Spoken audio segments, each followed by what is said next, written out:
Bonjour et bienvenue sur motorstv.com pour le débriefing comme de coutume de chaque manche du WRC. C'était la 9e, c'était en Allemagne. Eric Briquet, envoyé spécial d'Auto Hebdo, tu étais sur place. Alors déjà, est-ce que c'était un beau voyage à Trèves? Salut Vincent, ouais, toujours le rendez-vous de l'Allemagne, c'est un rendez-vous estival. Alors là, cette année, on a eu de la chance parce qu'on a eu quand même pas mal de soleil, ça c'est déjà un premier bon point.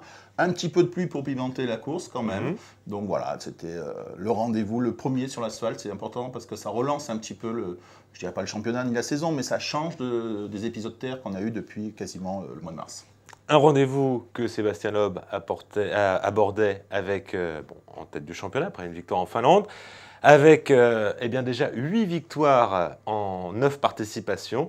Et pour Citroën Racing, c'est carrément 10 victoires d'affilée, avec la première, c'était en 2001, avec le regretté Philippe Bugalski. Oui. Tout le monde y a pensé, je pense. Oui, effectivement, il y a eu une forme d'hommage sur les voitures officielles. Il y avait un portrait de petit Bug avec la mention Bonne route Bug. Donc il y avait donc cet autocollant sur les voitures officielles, mais aussi sur d'autres voitures, dont celle de Dani Sordo, sur les Mini aussi, puisque Dani a longtemps fréquenté cette équipe et forcément il connaissait bien petit Bug. Bon.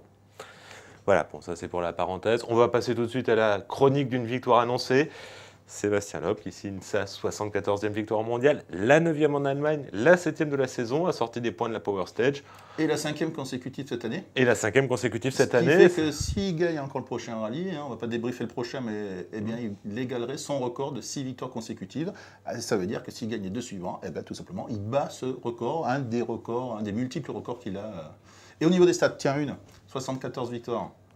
Outre le fait que c'est son année de naissance, donc ça il s'en souvient qu'il y en a 74, c'est tout simplement 50% des victoires des pilotes français en mondial, 148 au total. On n'est pas très loin de la Finlande maintenant, qui est toujours en tête avec 165 victoires, donc 178 pour les Français, et 148. Mais depuis quand? Depuis 73 ou depuis 79? Depuis 1973. D'accord. Depuis le début du championnat du monde des rallyes, 148 victoires françaises, dont la moitié pour Sébastien. Ça marque. Ouais, ça marque. Alors, c'est sûr que là, on s'y attendait un peu, cette victoire sur goudron, on va pas se le cacher. Il nous a dit que c'était difficile, donc on le croit, mais c'était tellement attendu. Mais ce qui est impressionnant, c'est sa maîtrise. Elle n'a pas une erreur au niveau de choix de pneus, pas une erreur de pilotage. Ça fait depuis un moment que ça dure. La DS3 lui convient parfaitement, ils sont à l'aise sur tous les terrains. Et là, il y a de plus en plus des rumeurs de retraite, de programmes allégés. On a un peu de mal à y croire. Et pourquoi? Et ça paraît un peu ambigu cette situation. Même lui, il dit je peux rien dire. Je ne suis pas décisionnaire de mon avenir. C'est quoi les pistes Parce que le programme allégé, il l'a dit. Ce qu'il ne veut pas faire, c'est faire comme Gronholm, comme Schumacher, dire je pars pour finalement revenir. Donc le jour où il partira vraiment. Maintenant, la question qu'on se pose, c'est que c'est sa vie. Alors il dit j'ai envie d'autre chose, d'être plus calme. Mais il n'a jamais été plus calme. Donc il ne sait pas si ça lui convient. Oui, c'est vrai que Sébastien a toujours un emploi du temps extrêmement chargé, auquel s'est ajouté cette année donc, la création de son team en circuit. Il y consacre d'ailleurs beaucoup de temps et sans doute il y consacrera encore beaucoup de temps l'année prochaine. Ce qui est certain, et ça il l'a bien dit aussi, hors de question pour lui d'arrêter de courir et de faire courir les autres. Donc fatalement, ça veut dire qu'il va courir. Ou peut-être en rallye, à l'occasion d'un programme léger, à savoir quelques épreuves qu'il choisirait, je pense, lui-même, et puis ensuite aller courir en circuit. Pour l'instant, rien ne filtre. C'est vrai que Sébastien commence à dire ce qu'il a envie, mais il ne dit pas exactement ce qu'il veut faire. Il sait déjà, il a choisi, il a décidé.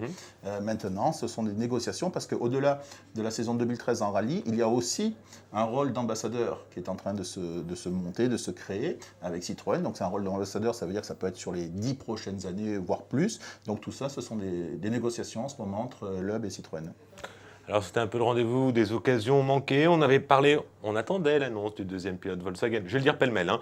Bon, il n'y a rien qu'à filtrer. On attendait éventuellement l'annonce du promoteur. On a parlé de Red Bull. Est-ce que c'est signé ou pas? Enfin, ça fait un moment que ça devrait être annoncé. Le promoteur. Le promoteur, c'est en voie de finalisation. Oui, tout à fait. En fait, là, en ce moment, j'ai cru comprendre qu'entre la FIA et Red Bull, donc la société autrichienne qui va devenir le prochain promoteur du WRC, on en est à finaliser sur les détails. Donc la signature devrait intervenir très prochainement pour une annonce qui, à mon avis, au plus tard, début septembre, devrait être enfin officielle, parce que c'est vrai qu'il y a urgence de donner un signal clair un signal positif vis-à-vis des sponsors, des partenaires, des constructeurs, pour montrer que le championnat du monde des rallyes est de nouveau sur une bonne voie. Le deuxième pilote Volkswagen, ça on en avait parlé. Alors on teste encore un peu les jeunes avant de se décider ou c'est quoi pourquoi on attend? C'est vrai qu'en Allemagne, on pouvait s'attendre à ce que Volkswagen, à domicile, nous fasse une belle déclaration, une belle annonce, une belle cérémonie. Tout simplement, à mon avis, si on attend, c'est que ce n'est pas signé et qu'il y a encore des négociations. A priori, ça se joue entre Latvala et Latvala. Parce qu'un Sordo, qui était à un moment, sur une piste Volkswagen, vu qu'il n'est pas vraiment en bon rapport avec Carlos Sainz, ça ne devrait pas se faire. Alors, Latvala, qu'est-ce qui se passe? Latvala est numéro 1 chez Ford. Il va retrouver un autre numéro 1, Sébastien Ogier, s'il va chez Volkswagen. À mon avis, ce qui se négocie aujourd'hui, c'est au minimum une égalité de traitement. Est-ce que ça coince un petit peu? Moi, j'ai rencontré Malcolm Wilson en Allemagne qui m'a dit non, il n'est pas encore parti, je dois encore discuter avec lui. Alors, est-ce qu'il y a une petite contre-offensive de Ford pour le garder, pour le tenir? On n'en sait pas trop, mais c'est vrai qu'au plus tard, mais vraiment au plus tard, mi-septembre, et peut-être même avant, donc avant le rallye au Pays de Galles à Cardiff, on devrait quand même savoir quelque chose. Voilà. Et alors quid des jeunes chez Volkswagen, parce que on pensait que Mikkelsen tenait la corde, on a vu que Kevin Habring est plus ou moins mis de côté, même s'il a battu Sébastien Ogier en Sirocco Air Cup. Et on voit un troisième arrivé, la Viegand. Bon, c'est un pilote allemand à domicile. Viegand, je pense que c'était pour faire une opération allemande en Allemagne. Mais a priori, à partir du moment où Mikkelsen va disputer toutes les manches du championnat du monde jusqu'à la fin, à l'exception, je crois, du rallye de Grande-Bretagne qui tombe en concurrence avec une épreuve IRC, dont il est le leader, je pense que c'est quand même un signe fort pour penser que Andreas Mikkelsen, 22 ans, sera le junior de Volkswagen l'année prochaine. Bon, alors, on a parlé des points négatifs, on a quand même appris des choses. Et d'une, qu'il n'y aurait pas de polo en Sardaigne, mais ça on l'avait évoqué la dernière fois, c'est-à-dire qu'ils ne veulent pas homologuer leur voiture en 2012, ils vont attendre 2013. Et on a appris qu'il y a une signature pour le Rallye de France, c'est Yvan Muller qui sera au volant d'une Mini ProDrive. Alors chez ProDrive, on a épongé un peu les budgets de Pierre Campana, de Patrick Sandel. Pour Yvan Muller, on a l'impression que c'est un peu autre chose. Je ne serais pas étonné de voir ProDrive arriver en WTCC. Pas toi? Écoute, je ne sais pas, mais ce qui est certain, c'est que ProDrive va là où les clients payent. Il y a même eu une voiture, si ma mémoire est bonne, en Argentine pour le vétéran Eliseo Salazar. ProDrive aujourd'hui est une équipe client, donc quiconque possède un budget suffisant pour s'engager dans une épreuve, et ProDrive fera le déplacement. D'accord, donc voilà, on a une annonce. Il y a eu une annonce au retour également, alors ça on l'a appris, c'est Ford qui a fait des essais sur le circuit des écuyers, ça on le savait. On savait qu'il y avait Jari Mathieu Latvala et Peter Solberg. Il y avait un invité de marque, c'était Robert Kubica, et c'est d'ailleurs lui qui a fait le meilleur temps, qui a réglé le compte des deux pilotes officiels. Bon, là, l'imaginer en WRC, on a appris aujourd'hui qu'il y avait quand même un pas. Il était très handicapé avec son coup de gauche. Il a déjà du mal à s'installer dans une voiture de rallye. Donc une F1, c'est quand même pas à l'ordre du jour, et même une saison WRC. Oui, c'est trop tôt pour en parler. Ce qui est clair, c'est que Robert a toujours une pointe de vitesse. On l'avait vu d'ailleurs en rallye. Ce n'était pas son premier coup après son accident, puisqu'il avait déjà roulé en essai. Avec une Skoda Fabia, je crois. Voilà, c'est une voiture ou sa Clio Super 1600, je crois. Je ne sais plus, bon bref. Il avait roulé, voiture, voilà. Il avait roulé. Là, il s'est montré le plus rapide sur un circuit. Par rapport aux deux pilotes officiels Ford, en étant, je vais dire, presque en pilotant d'un seul bras. Donc voilà, on est sûr maintenant, presque sûr, qu'il n'est pas encore remis complètement, qu'il aura des difficultés à revenir en F1 et qu'il a envie de courir pas en rallye. Bon, il y a Kimi Räikkönen aussi qui a dit que ça lui plaisait toujours, mais ça sera après sa carrière en F1. Vu que ça marche bien, on en reparlera. Bon, eh bien on va revenir un peu le chapitre Ford. Bon, le premier, la meilleure position de Latvala à l'arrivée, une deuxième. Bon, Peter Solberg qui fait une faute, mais c'est surtout les choix stratégiques qui nous paraissent bizarres, parce qu'on a senti Latvala. Alors, c'est Peter Solberg qui a été deuxième. Bon, il fait un choix de pneus, à un moment donné, on se pose quand même la question, quand on a... Bon, tout le monde a été surpris par la pluie. Lui avait une roue de secours en tendre et 4 pneus durs. Il fait la spéciale d'après sous la pluie avec 3 durs et un tendre. Bon, ça paraît étrange, mais bon, ça c'est un peu Pourquoi pas sa lubie, pourquoi pas, hein, on peut essayer, des fois que ça marcherait. Mm. Et surtout, c'est l'extrême prudence. Une fois que Peter Solberg a abandonné, c'était au premier tour dans Panzerplatte, l'extrême prudence dans ses choix de réglage, il voulait absolument la deuxième place. On a senti que là, lui, il fallait pas sortir pour lui à ce moment-là. Pour Latvala ouais, après. Latvala, en tout cas, avec cette deuxième place, c'était pratiquement son meilleur résultat sur l'asphalte. Hein, je crois même le meilleur, tout simplement. Donc, c'était important. Oui, enfin, si on compte les fois, on lui a demandé de laisser passer Hirvonen. Non, mais sur l'asphalte, pas souvent. Hein. De laisser passer Hirvonen quand il était chez Ford? Non, mais sur l'asphalte, je te parle de l'asphalte. Oui. L'asphalte, c'est son meilleur résultat, deuxième sur l'asphalte. Oui, non, mais je dis quand il était chez Ford, on l'a tellement de fois demandé de ralentir et de laisser passer Hirvonen que les deuxièmes places, virtuellement, il en avait un paquet. Donc, moi, avant de parler de Latvala, j'ai envie de parler de Solberg et du coup qu'il a raté dans Panzerplatte. Quand il voit le partir en gomme tendre, et on sait que c'est un chrono qui est très abrasif, qui use beaucoup, parce que c'est une espèce de béton qui use beaucoup les pneus, moi j'ai du mal à comprendre pourquoi il n'est pas parti en gomme dure. Et ce qui veut dire quoi? Ce qui veut dire que dès que Sébastien Loeb fait un choix, tout le monde se précipite, même si c'est une erreur. Il n'y en a pas un qui a la lucidité de se dire tiens, je tente autre chose, j'ai 40 secondes de retard. Donc ça, c'était un choix, à mon avis, surprenant de la part de Solberg. Quant à Latvala, quand il se retrouve deuxième, il est à 1 minute 30. 1 minute 30 derrière Loeb en Allemagne, tu sais très bien que c'est fini, c'est cuit. Même déjà 10 secondes ou 20 secondes, c'est cuit. Alors à 1,30, donc il ne peut rien faire d'autre que de rouler, voilà. Bon, il a essayé de le battre deux fois dans Panzerplatte. Il a échoué pas beaucoup, mais à chaque fois, il a échoué. J'ai envie qu'on parle des jeunes parce qu'en fait, du coup, c'était un rallye par élimination. On a vu Hirvonen qui n'a jamais été dans le coup, qui termine troisième, qui dit finalement, je m'en sors pas mal. Il y a eu quand même des dégâts. Hein. On avait Sordo qui était bien, qui à un moment se battait avec Neuville. Il se battait quasiment pour une place de deuxième. Ouais. Et juste derrière Solberg, malheureusement, les trois ont eu un problème dans cette fameuse spéciale de Panzerplatte. Donc une crevaison pour Sordo, perd 2 minutes, il se retrouve derrière. Bon, à ce moment-là, il essaie de remonter, puis il sort. Neuville, pareil. Neuville qui avait fait un bon début de rallye, qui pouvait même viser une place sur le podium. On va en parler justement des jeunes. Il sort aussi, donc c'est dommage. Et du coup, ça fait remonter tout le monde au classement. Et si tu permets, un petit mot, c'est quand même les 6e et 7e places des Skoda. De J et de Mikkelsen. Quand même, ça c'est... je voulais en parler en fait de tous ces jeunes. Alors on va commencer par le mieux classé, par Mats Osberg. Donc il est brillant, il est 4e du championnat, à 2 points de Peter Solberg, en n'ayant fait ni le Monte-Carlo ni la Nouvelle-Zélande. Question fiabilité, il est toujours là avec des résultats. En tout cas pour les rallyes de championnat du monde, je crois qu'il y a eu un petit souci en dehors dans les rallyes de préparation. Alors qu'est-ce qui lui manque? Est-ce qu'il n'y a pas une petite étincelle? On se dit mais qu'est-ce qu'il va faire qui va aller plus vite? C'est vrai, c'est ce qu'on attend un petit peu de Mats Osberg parce qu'à 24 ans, il fait preuve d'une incroyable fiabilité, d'une constance. Il est toujours là, je dirais presque un peu une sorte d'Hirvonen. Et maintenant, on a envie qu'il nous montre mieux, c'est-à-dire des chronos, qu'il fasse péter les temps, qu'il joue un petit peu plus devant. Alors, il y a quand même, j'allais dire une excuse. 1, il ne roule jamais en essai. Ouais. Donc, 2, c'est sa voiture. Et 3, c'est son budget. Donc, il sait très bien que s'il en fait une, c'est fini. Ça s'arrête. Ouais. Donc, je pense qu'il y a une énorme différence au niveau du mental pour pouvoir se lâcher quand tu sais que même si tu exploses la voiture, au rallye suivant, tu en as une nouvelle et tu fais des essais entre-temps. Lui, il est quand même un petit peu coincé par tout ça. Alors, peut-être que c'est ça qui le retient un petit peu. Mais c'est vrai, tu as raison, Vincent. On a envie de voir Mats Osberg aller un peu jouer dans le top 3. Là, il est top 5. Là, il s'est battu. Là, il est top 5, mais on aimerait qu'il soit un peu plus en avant et qu'il nous montre qu'il est capable de gagner des rallyes à la régulière. Ou au moins des scratchs. Il a une victoire. Oui. Une victoire Portugal, mais bon, on sait comment il est arrivé, on sait ce qui est advenu. Oui, tu as raison, au moins des scratchs. Alors, il y en a un avec qui il se battait, c'est Ott Tanak, qui a fait des scratchs. Il en a fait 2 sur ce rallye.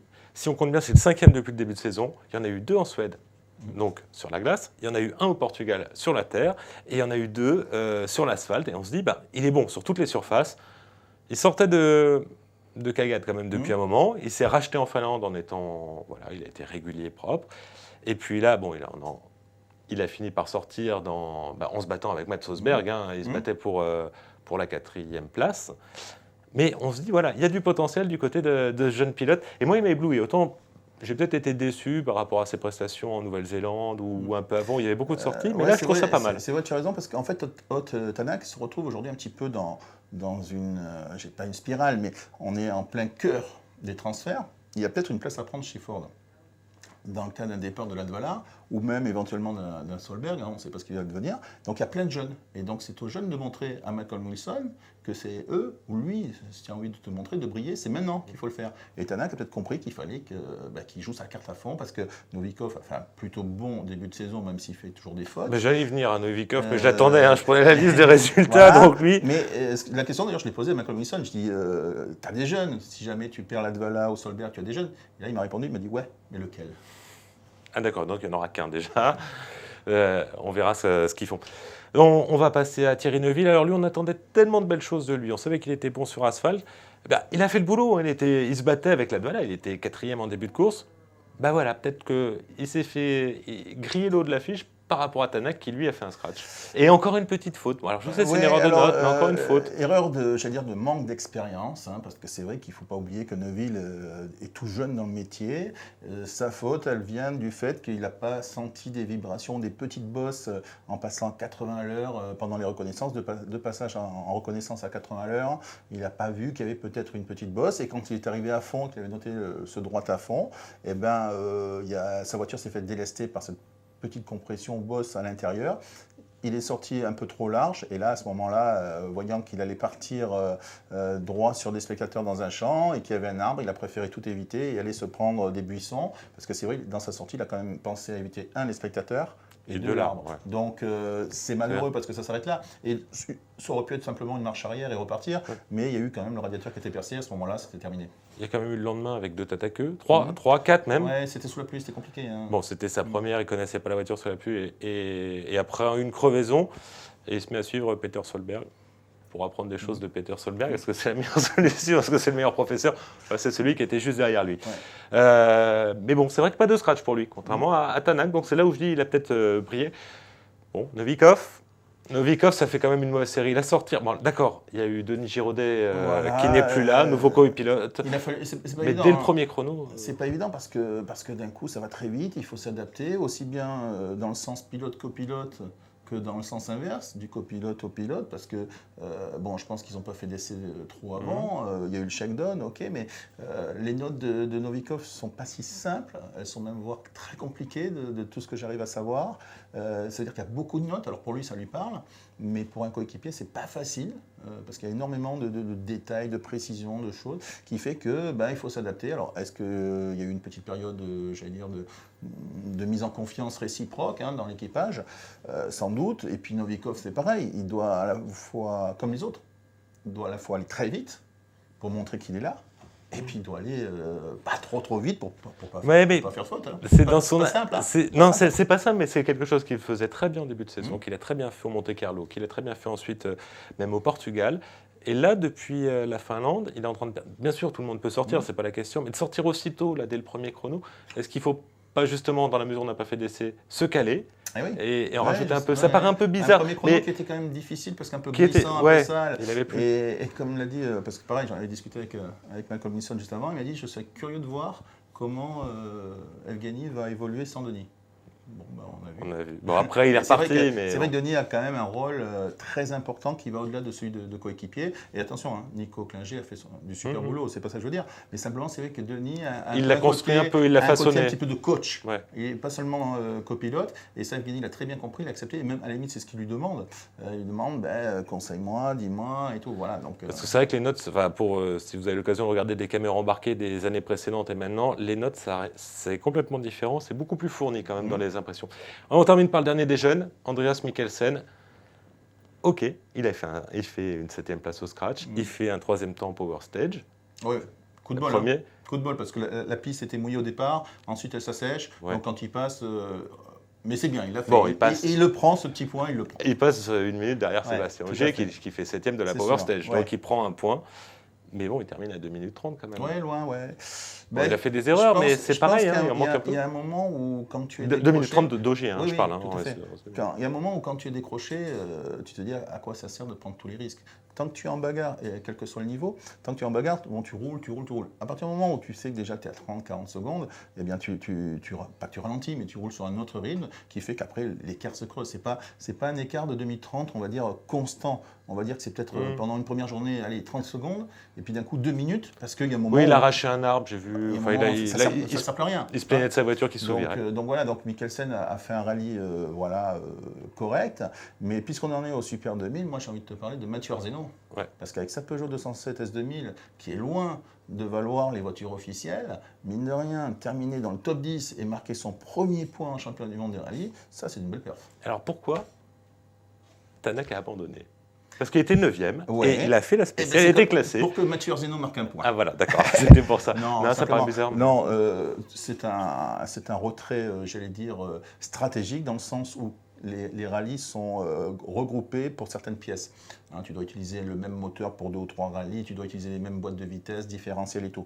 Si tu abandonnes sur un rallye, tu n'es plus tenu de garder les mêmes pièces au rallye suivant, parce qu'on considère que tu as déjà été pénalisé. D'accord. Alors, je ne sais pas pourquoi ils ont eu besoin d'abandonner. Est-ce qu'il y a un problème de différentiel qui était cassé? Ils ont eu ça sur la fin. Est-ce qu'il y a un problème de boîte? Mais en tout cas, ils avaient quelque chose qu'ils ne voulaient pas traîner comme un boulet au rallye de France. Le prochain rallye est groupé avec l'Allemagne. D'accord, oui. Je pense que c'est ça la raison, parce qu'ils se sont dit, bon, 9e, 2 points, 1 point, ils s'en moquent complètement. Donc en faisant cet abandon dans le parc d'assistance juste avant d'aller au podium final, ça permet de changer des pièces en président du rallye de France. D'accord. Bon, bah écoute, merci de cet éclairage nouveau. Nous, on vous donne rendez-vous pour la 10e manche du championnat du monde. Ce sera en Grande-Bretagne, ça sera sur la Terre, avec un changement au début de l'automne et non plus à la fin de l'automne. Mais bon, ça sera... Ça a déjà existé. Hein. Ouais, et ben c'était déjà bien humide et bien gris et bien triste. Bon, bon courage. Merci. À bientôt, au revoir.